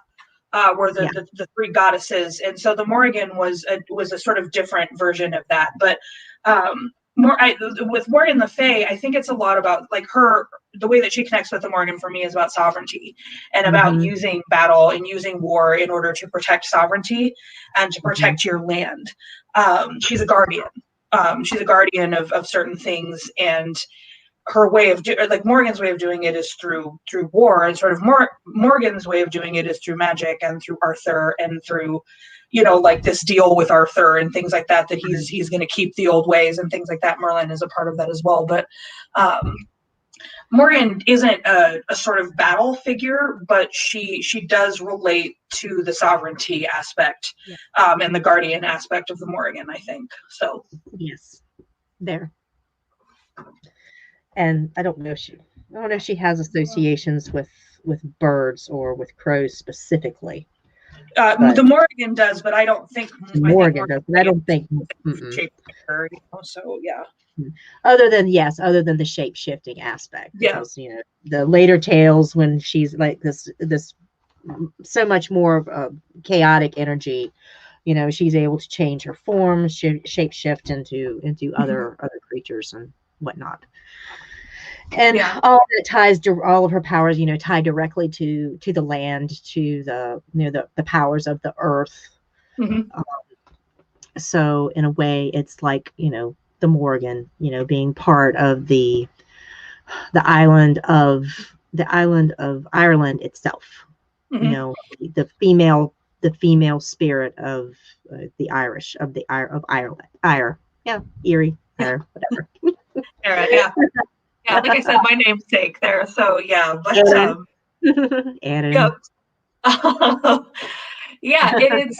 I suppose there's connections too, just with like sort of the underworld in general, with where Morgan comes from, with like we were talking about Modron, water spirits, and things like that as well. Like Modron is supposed to be the daughter, of the king of Anun, I think, the Celtic underworld and stuff. And so Aron, king of Anun.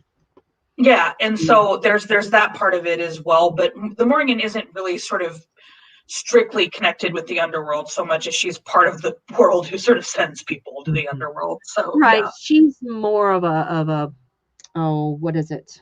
Pump where they carry it starts a pallbearer. No, not a pallbearer. Yeah, psychopomp. A psychopomp that like she chooses, like the chooser of the slain type figures. Like you're gonna your fate. You're very closely tied with fate. Yeah. Yep. Yeah. One of the other things that I think could possibly be a connection is that the Morrigan is described as both beautiful and ugly, sort of depending on which face that she shows or which tale that you're telling and stuff. And that's I guess I don't know if it's a trope or if it's a literary device or what, of the loathly lady rather than the lovely lady, and that's kind of the scenario, like the enchantress in Beauty and the Beast, who's an ugly woman who reveals herself to be a beautiful enchantress. So I think the two sides is very similar to like what we've seen with the two sides of the fairy queens as well, the dark fae and the light fae. And sometimes Morgan exhibits the more of the dark fae than she does of the light fae. But they only are called dark and light, or the courts of fairy, just whether they're helpful or harmful. It's not so much whether they're good or evil. It's just, are they going to kill you immediately, or are they going to be little tricksy bastards and you might get something out of them if you play the game correctly. Yeah. So Yeah, so having those two sides like that is ties right in with the Morrigan and fairy itself. Yeah. Yeah, definitely. So I had never really heard of that trope called the loathly lady, and I liked it very much. Ooh, the loathly lady. That's kind of sounds kind of sexy, even though it's totally not. So Right. And I think there are some versions and maybe some Irish stories, old Irish tales, about where the king or the person who became High King of Ireland, like would meet this old crone along the way in the woods or what have you. And then she says, if you agree to sleep with me, then I will grant, you can get the kingship of whatever, and either they're like, ugh, gross old lady, or they're like, all right, let's do this. And like midway through, she turns and from this hag, into this beautiful, this, goddess, and it's like, okay, so you didn't see me as gross, so you are worthy of, here, have this crown. Yeah. Yep. Go lead. Yeah. Way to go. You agreed to sleep with me in exchange for something. I guess I can be beautiful now. So yeah. Well, I think it was like a mental test. It wasn't like to see beyond physical appearances. It's kind of like showing, not just a guy that's like so horny that anything that moves is fair game, but someone that can see into, things may not be as they seem, which is a trait that's probably pretty good in, like someone that you're investing into rulership. Being able to perceive or have wisdom, beyond the physical. Yeah. So yeah, that's definitely I don't know if there's any. I don't know if anyone, like, aside from her husband, ever has sex with Morgan in this story. Like, I guess she has a couple of lovers, but like everyone she tries to sort of have sex with says no.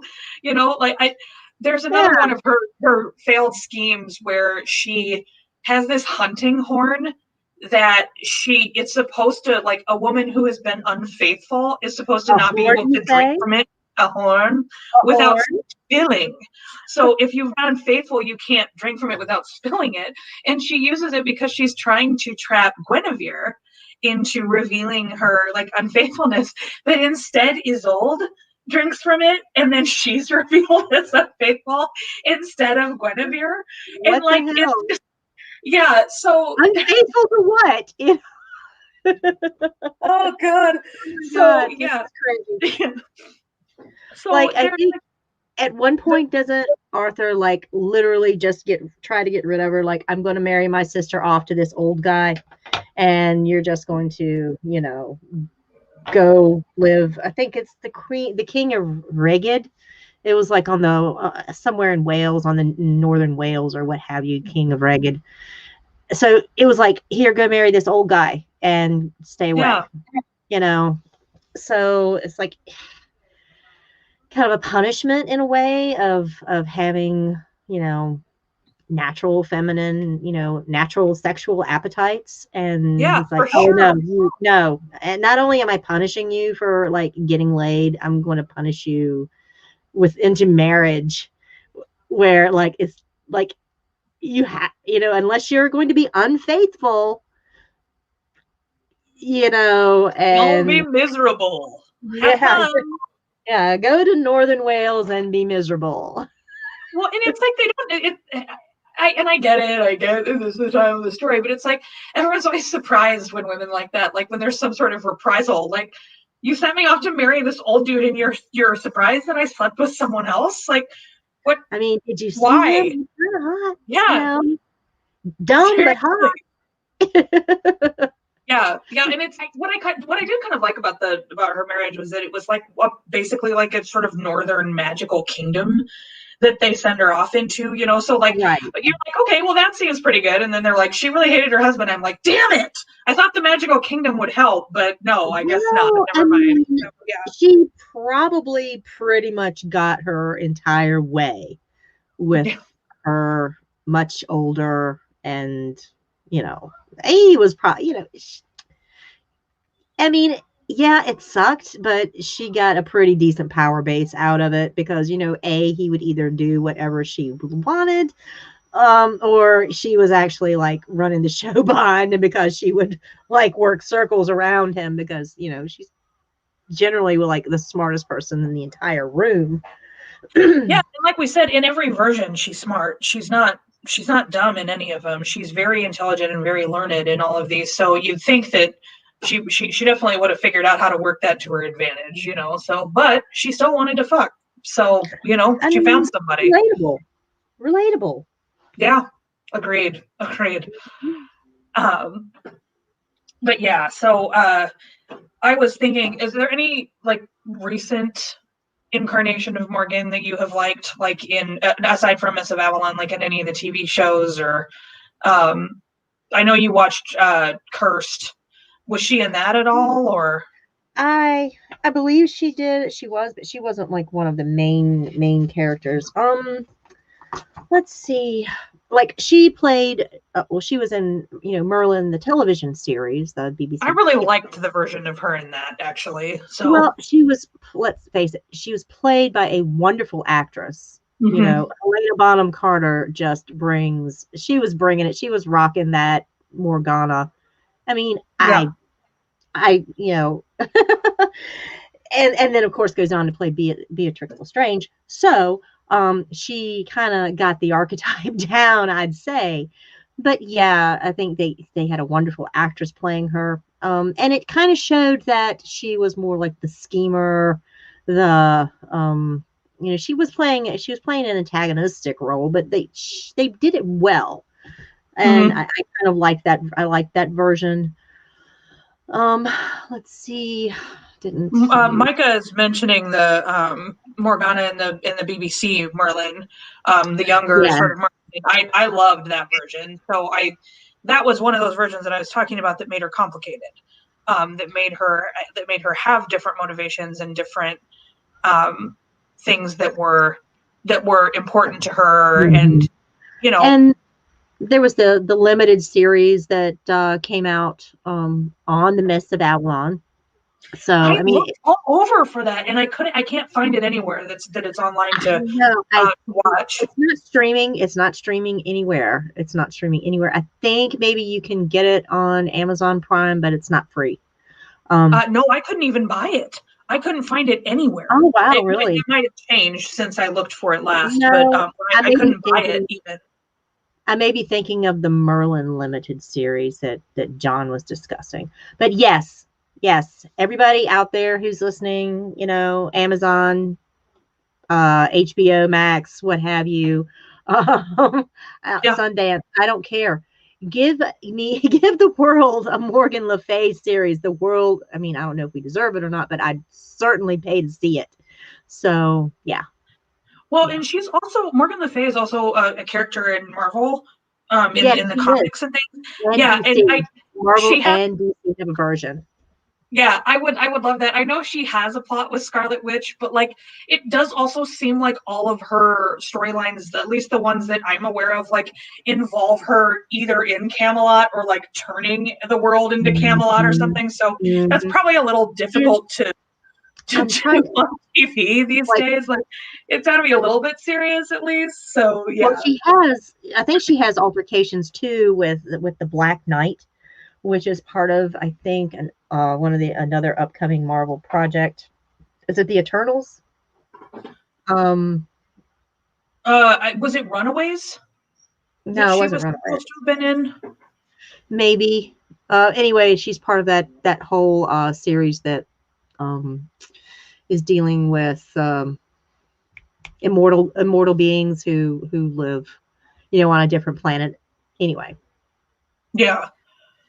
And Kelly could just come on here and tell us every, Marvel. I know every issue she was in, every plot, plots, what have you. But yeah, I could see her very easily being part of Scarlet Witch plot, or, the Doctor Strange, even, and yeah, the series with Kit Harington, that one. I seem to remember that she had a run. There was a run with that, which would make perfect sense, it being the the Black Knight and Morgan Le Fay. That's kind of that would be kind of a thing. Yeah. No, I would love to see that as like again as a sort of Marvel TV show, or like it says you're brought into the wider universe, because I love it. But like I said, it's sometimes it's hard to envision how that would happen without it kind of being ridiculous. Camelot doesn't exactly fit in with what Marvel is trying to do right now, in its TV series and in its movies and stuff. However, I guess Guardians of the Galaxy didn't really either. So it was kind of its own thing, and there's like celestial creatures there, so golden angels and whatnot. Yeah. So give me Morgan Le Fay in space. I'll take it. Yeah, just give us some more Morgan Le Fay. So yeah. So who would you fan cast if you could? Okay, and I'll open it up to the audience. Yes, tell us your fan cast. I have no ideas right now. So okay, so we'd want someone who's probably that's dark hair. Yeah, I always picture Morgan or Morgana as having dark hair. Mm-hmm. Maybe I'm terrible at this because I don't know actors' names. I know. And I'm totally blanking because the very first thing that came to my mind, and obviously sort of a very character, is Yennefer. Yes, the Yennefer character. Oh yeah, she's definitely like cut straight from the cloth of Morgan Le Fay. You could, if you picture Yennefer, that's exactly how I see Morgan Le Fay in my mind. So and yeah, Morgan Le Fay, directed by Taika Waititi. Inject it right into my baby. Give that guy anything. So yeah, give it anything. Yeah. But especially stuff that could be Alison Bray is Morgan. I don't know. I've never seen her in anything serious. I know she's a brilliant comedic actress. I don't think I've ever seen her in anything that was like dramatic. So I guess I don't know if that would work. So I'm trying to think of like other actresses that I know. Like you said, I'm so bad with names and shit. So how about let's put Natalie Portman in there. Ooh, I could do that. Or even Eva Green. Eva Green would be good. Oh yeah. Or Zooey Deschanel. Again, I don't think I've seen her in anything dramatic. I think she could do it. She's kind of broadening her horizons right now, being, Mrs. Property Brother. It's just hard for me to picture her in anything that's like I said, dramatic. Like I'm so used to sort of goofy Zooey Deschanel. Let's see, who was the actress that played Snow White in that recent movie, the Snow White, the Huntress? Oh, Kristen Stewart? Yeah, maybe. She was the one that played it in the She wasn't in the Huntsman. No, wait. She wasn't in the one with with Emily Blunt as the Winter Queen. Emily Blunt would not be a bad idea. Yeah. And who was the Maleficent actress? Was I'm blanking here. Angelina Jolie. Yeah, or the actress that played Hela in Thor Ragnarok. Kate Blanchett. Yeah. I mean, Kate Blanchett in black and more. Oh, see, I feel like those two, like, is Lady of the Lake, and then I thought about that too, and you're probably right. They would play like the Lady of the Lake, or although Kate Blanchett with dark hair is. I would like to see that more. She's kind of hot, whatever hair she has, or no hair. She'd probably be hot bald too. Oh yeah, let's fan cast Kate Blanchett as the Lady of Vivienne, Lady of the Lake. And who did we put in for? I don't know, because that kind of takes out Eva Green, because I think they're a little bit too close in age. Maybe Kristen Stewart. Or let's go with Natalie. I'm thinking Natalie would be good because she can definitely play dramatic. Yeah. And then we need, who would be our Guinevere? Ooh. Hmm. I don't know. I feel like I need some suggestions to get my like creative juices flowing, Oh, and then these who played in the Queen's Gambit? Who was the Oh, actress in the Queen's Gambit? Anya Taylor-Joy. Anna Taylor-Joy. I think she could do it. Younger, blonde. Yeah. She could probably do either, to be honest, because she looks very fey. That's one of the things I like about her face is that she's got the big eyes and the sort of more triangular face, and she looks very fey. Steven is just making it very simple. I guess if it's not going to be Emma Stone, it's just going to be someone hot. That's fair. Yeah. But yeah, oh man, I would love to see it. Give me a real remake of the Mists of Avalon.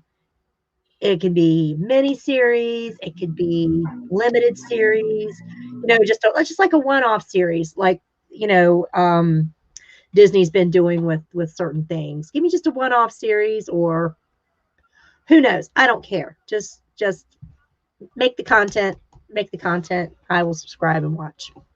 Yeah, it's sort of interesting that nobody has jumped on that yet, because it is like Midst of Avalon is sort of Game of Thronesy, and it's now that because it had that stigma, the stigma attached to it. They made the miniseries, and then there was nothing, no movies, no nothing. People weren't talking. It gained that stigma, but I'm hoping that the more that ideas get out, the word gets out, that it can be redeemed, because it was and is, remains to be an excellent piece of feminist writing material.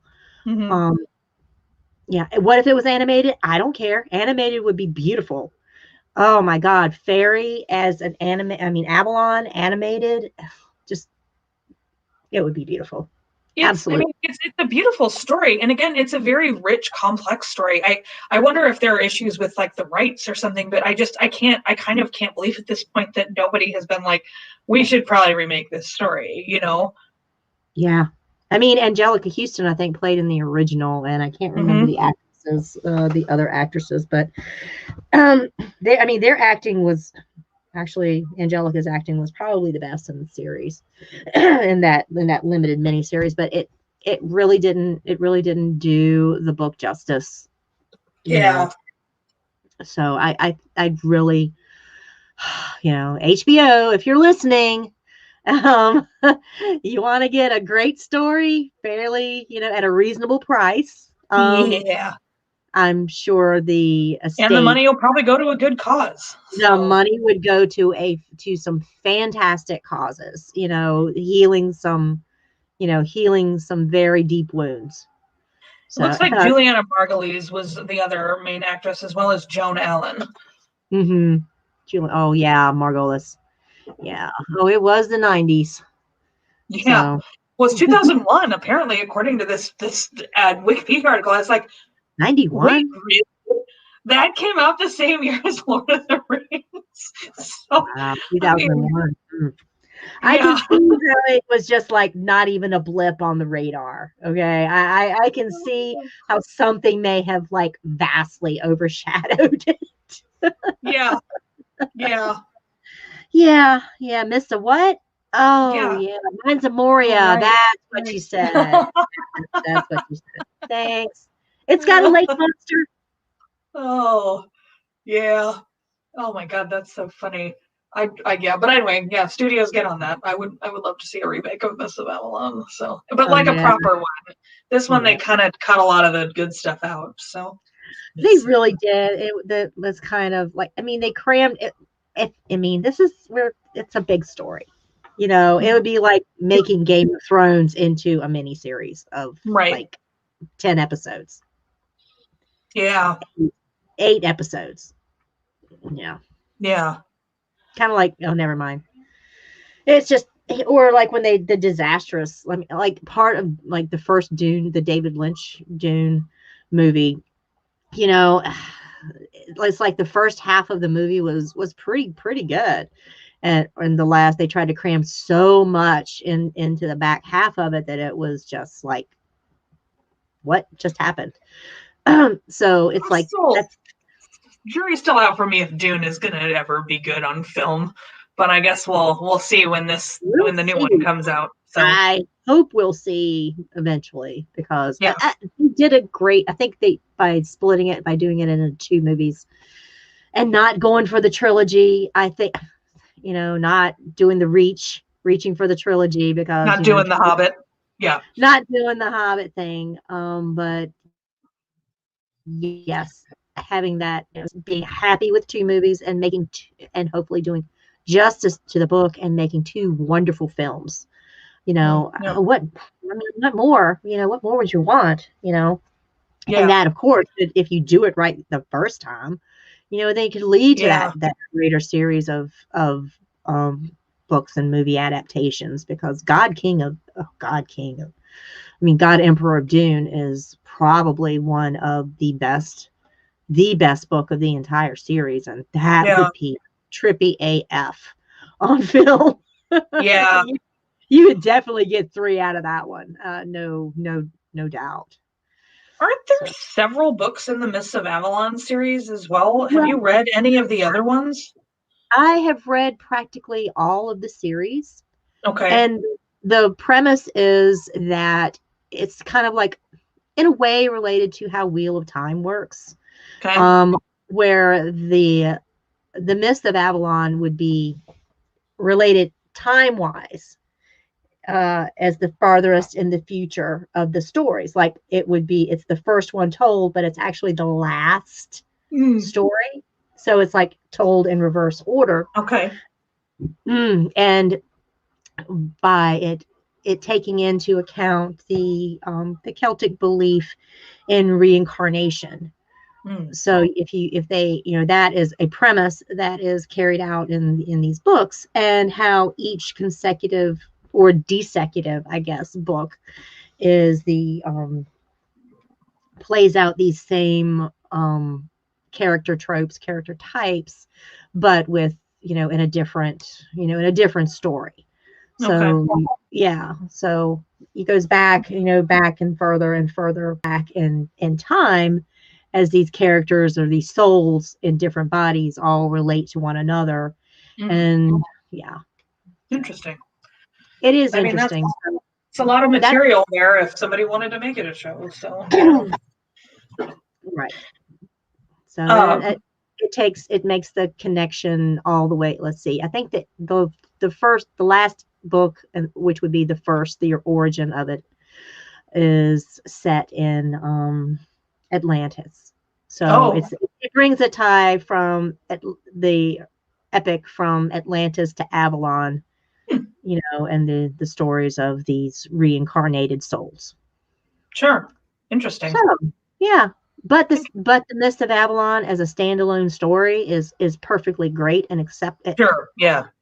Yes, you can read any of these books. Any of these books as a standalone. It's not required that you read them in any particular order, because they're all standalone tale. It's just kind of like background music, playing in your head, that, okay, this is like a retelling of a later. Sure. Mm-hmm. Yeah, that makes sense. So, you mind if I present my A Song of Ice and Fire question to the chat to see if they agree with my interpretation? So, I mean, most of us are Game of Thrones people here. I was wondering what people thought. I asked Nessie, and she thought maybe I was onto something here, but what people thought about Arthur, Guinevere, and Morgana as sort of templates for Aegon, Visenya, and Rhaenys in A Song of Ice and Fire. I think that there are a lot of parallels, like especially because Arthur, like Aegon, is kind of not we don't know a ton about him on his own. We know a lot more about people who are around him and people who are in sort of people who are in his vicinity than we do actually about him. Like, we know things that he did, but we don't, he's kind of a blank slate, which is something that Joe Magician, Matt, has talked about before, that I was like, oh, wow, yeah, we really don't know shit about Aegon the Conqueror. On his own, he's pretty much about as interesting as oatmeal. Yeah. It's only when he's interacting in stories with his sisters, you know, that things, or he's interesting, as he's kind of like the blank slate that the two sisters are reflected off of. Yeah. Mm-hmm. Exactly. And that's kind of what it feels a little bit like, because then you have sort of Guinevere, like the queen of the court of light and music and poetry and all this kind of stuff, who also is banging toots on the side, you know, like, who knows if old Annie's was Aegon's or not. But then there's, you know, sort of Visenya, who is like sort of the darker, more sort of fierce, sort of more fearsome one, who also sort of dabbles in magic later in her life, and is definitely a lot more of like the sorcerer queen, you know, the sorceress queen. Yeah, and flies off to her island, you know, her smoky island that's covered in volcano haze. Right. You know, when they have a fight, she goes off to Avalon and, you know, doesn't speak to it for years. Well, and possibly uses some like necromancy to bring her son back and shit. You know what I mean? Visenya's into some shit, man, and it's not all above board. You know, like, and that's I think kind of one of the archetypes of Morgan Le Fay, is this, she's this like sort of crazy sorceress who does stuff to sort of serve her own ends. You know, and that's in the earlier years of their reign together, you also see how she does her best to give sound counsel, good advice to Aegon. Like, she has that trippy little thing where she knowing her brother, okay, knowing, because as an older sister would, she knows him probably better than he knows himself. If she had merely suggested, hey, buddy, you need to keep some bodyguards around you, he'd be like, no, sis, I'm fine, I'm good, I'm a big He-Man, big sword, me good. And instead, she shows him in no uncertain terms that he needs protection by, you know, being, you know, whipping out Dark Sister and saying, hey, bud, I could have killed you right now. I could have killed you and the schmuck next to you, and you would have been none the wiser. So giving those practical lessons and knowing her brother, knowing how he thinks, knowing how to get through to him and his, because he's a stubborn guy.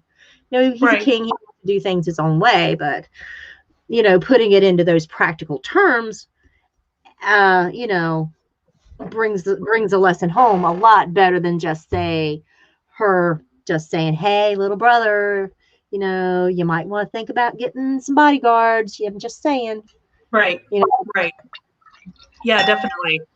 It's and you know, Visenya is obviously very intelligent as well. You know, she's and so is Rhaenys.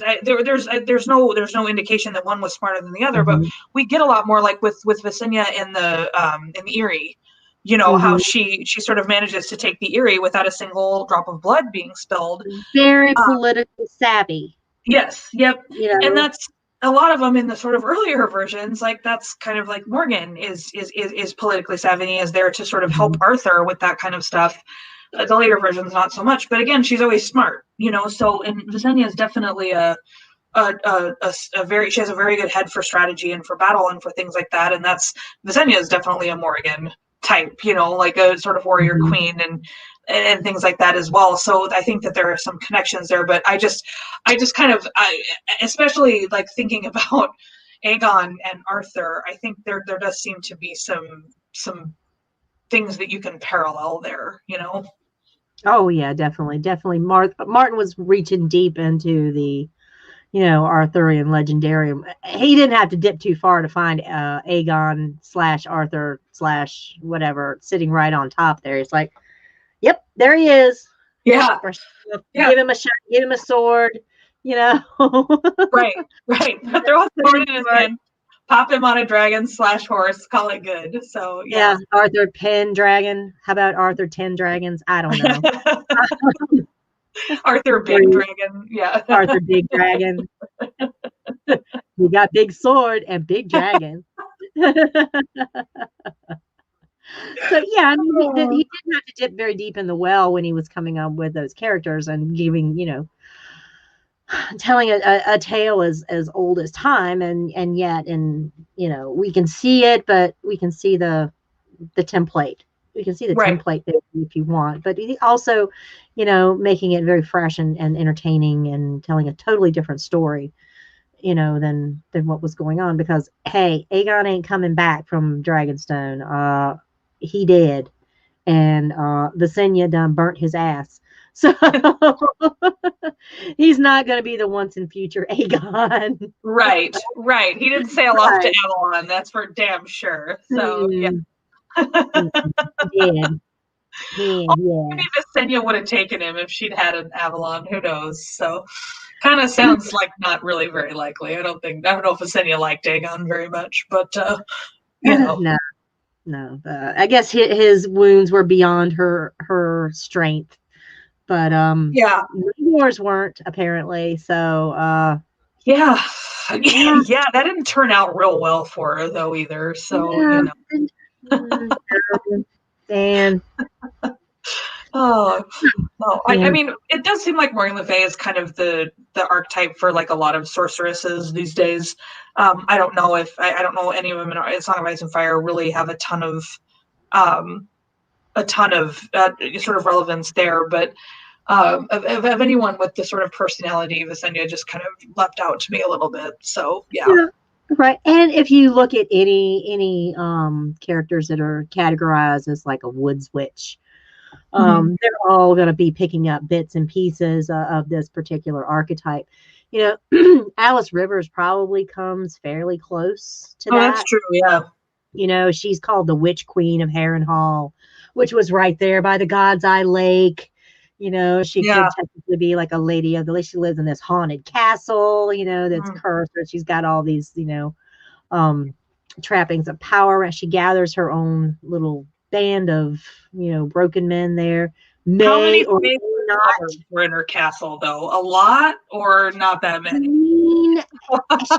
I didn't ask, but she didn't like the guy. She didn't. She sent the message out by the guy, and like she could exercise her powers from a great distance, and smush the guy's head just like the mountain smashed. Yeah. Ugh, yeah. Smash that villain head. So. Yeah, so you've got those type of characters, and Alice Rivers is interesting. I hadn't thought about her, but that's a good one. Yeah, I think so, especially because she's inhabiting that area of the Riverlands, which is very close to like what the descriptions are of, say, Avalon or Glastonbury or that part of England, closely related to the rivers and the aquatics. Yeah. So she's probably one of the closest like one-to-one archetypes, and she says that she's got the rightful heir to the Iron Throne and whatnot, with her child by Aemond. So yeah. No, you're definitely right. Yeah. That the God's Eye is interesting too, like kind of as a magical lake. So, do we know if Blackfire came out of the God's Eye or not? I mean, we don't think so, but you never know. I don't think so, but I mean, but some weird things did happen there. That's the God's Eye and the Isle of Faces is about as close as Martin is going to get to showing you the. What his version of the of Avalon would be is this mysterious island in the middle of a lake or across the water that nobody can get to unless they're kind of like invited in.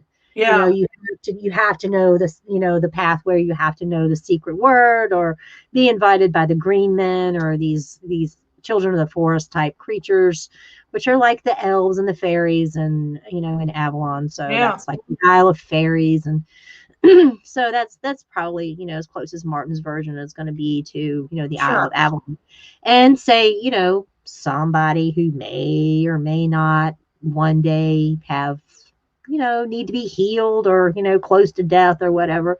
Yeah, maybe you could plug them up to a tree or something and they'll live Yeah. in some type of half-life forever. Sounds great. Yeah. Yeah, I mean, imagine if, a blood raven had ended up, going south instead of going, north beyond the wall and ended up going to the Isle of Faces instead. So Yeah. who Yeah, knows? that's definitely an interesting point. So Reflective Rambling was also talking in the chat about like they sail away to explore and never came back is very Avalon-y as well. Like what Like Alyssa Farman did and what Arya is probably gonna do. Like, yeah, that's like if you take what is it, Last Light and the Far Winds, how they're like way out on the, the Iron Islands. They're like technically part of the Iron Islands, but they're like a couple of days sail past the last one. It's like the last stop. Yeah. And and then Gilbert Farman was all talk. We'll sail beyond the sunset and go into the land of whatever. And he's got this weird dreamy, vision going on there, like when he's at the King's Moot. So he does, he throws that little flourish in there. So yes, to sailing west, what's west of Westeros is kind of reminiscent of that, or what's out there. Bilbo sailing to the Undying Lands. Yeah. Things into like the west. Into the west, that island that you could just hear the bell toll Erisea, wasn't it? That you could just hear the bells. It's all that's left of Numenor. Yeah. That's like he's but yeah. Yeah. Sad. Well, guys, yep. That I think that's about all I've got to say, unless you've got something else. My talking points. So. Wow, we did it. We managed to do it in 2 hours too. I'm impressed. How much we didn't get into, but it can all fit in 2 hours. So we did pretty good cultivating, I think. So well, I mean, we're gonna probably come back and revisit a lot of these subjects when we start, discussing, that's true. the book That's series, the book. So we'll get into that then, because there's so many layers that you can pull back on these characters. Yeah, definitely. So I don't think I missed anything. If you've got any questions for myself or Erin, now's the time to drop them in the chat. And while that's going on, so I did the big rundown earlier about the upcoming calendar and things that we've got going on the channel. Let's see what else I can plug, because I can plug all the things. Let's see, this Sunday, January 31st, on a channel called Here Be Dragons, there's an episode with I Know That Nerd, and it's going to be Yoke Boy, which is something that everybody here is probably looking forward to. It's going to be great. Then we're going to follow that up the following Sunday with our Expanse wrap up, and guys, the series has just gone off like a Roman candle. So we're going to be covering that. On John Webster Film, he's got, I think they're going to be discussing Pan's Labyrinth coming up. Pan's Labyrinth is going to be coming up January 30th. So that'll be this coming up Saturday. And then, of course, our upcoming Bleep the Patriarchy series. We're going to be doing not the bleeping both the binary and maritime bullshit. Bleep ahoy. I just love that. Okay, Kelly, you're going to be coming on for that one. Jetty Redhead. And I think that's about it. And the big deal is Lady Gwen coming on the March the 24th here on the Unveil Yard. So and Erin is also going to be joining me for that one. So exciting. So hey, Stephen wants us to plug Westerosi Bar Association. I don't know. They just released their trial episode about whether or not Rhaegar Targaryen should go to horny jail. So listen to that. Cool. What? I said, cool. Yeah. So yeah, it's got several. It's sort of less. Their normal episodes are the two of them talking. This is more like a scripted play with a lot of your fandom favorites in it. So they just did that. I don't know if that's all. I think they're doing a live stream, but I don't think they've decided when or what time or anything like that. So yeah, but definitely I know that this episode has broken their all-time download list. So if you have not downloaded it yet, please go help them break it some more. So awesome. Westerosi Bar Association. Great people. Yeah, Learned Hands at Learned Hands Pod. Hands. Yep. Learned Hands Pod. It's great. Oh, and Steven is like all exclamation points yelling that it was incredible. So great. Yeah, and Stephen, I know it's Friday, but I don't know if they've had a time or a platform yet. I think they're still figuring that out so far as I know. So, and I don't know if it's open to everyone or if it's just open to Westerosi Bar Association sort of members. So I can't say one way or the other because I don't have the information. So well, this is Steven's. He says Friday at 9:30 Eastern. Okay, and that's going to be live streaming. Yeah, but so far as I know, a lot of it is still sort of up in the air. So yeah. Well, folks, just keep your eye on the Twitter and other lay platforms. So I'm sure the announcement will go out as soon as it's set in stone. Yeah, yep. That'll be great. Drink some wine. Yes, definitely. Watch the live stream. It's gonna be a great Friday night. Clint and Mary are great. So yeah. Clint and Mary are great. They're awesome people. All right. Well, if there's nothing else, I don't see any questions in the chat. We've plugged all the things. We plugged more things. So I think we're going to sign off for the evening. It's been great, Erin. I love having you on, Nessie. It's always a pleasure. I love having you on the channel. This is like I love having somebody to talk nerdy this nerdy stuff with, and I think you love it almost as much as I do. So yes, I do. So woo, he's naked, isn't he? Woo. He's naked, isn't he? No. Okay. I closed my eyes. I just didn't want to see. I'm only wearing a shirt right now. It's a no pun. Oh, great. Okay. On that note. Well, I come to ask if it was business or bullshit right now. We're just wrapping up. Just ending the business. So yeah. Yes. Okay. We're ending the business and then we'll be doing the BS. All right. All right, guys. Thanks again. Subscribe, like, comment, do all the things, and we'll see you again next time. Bye.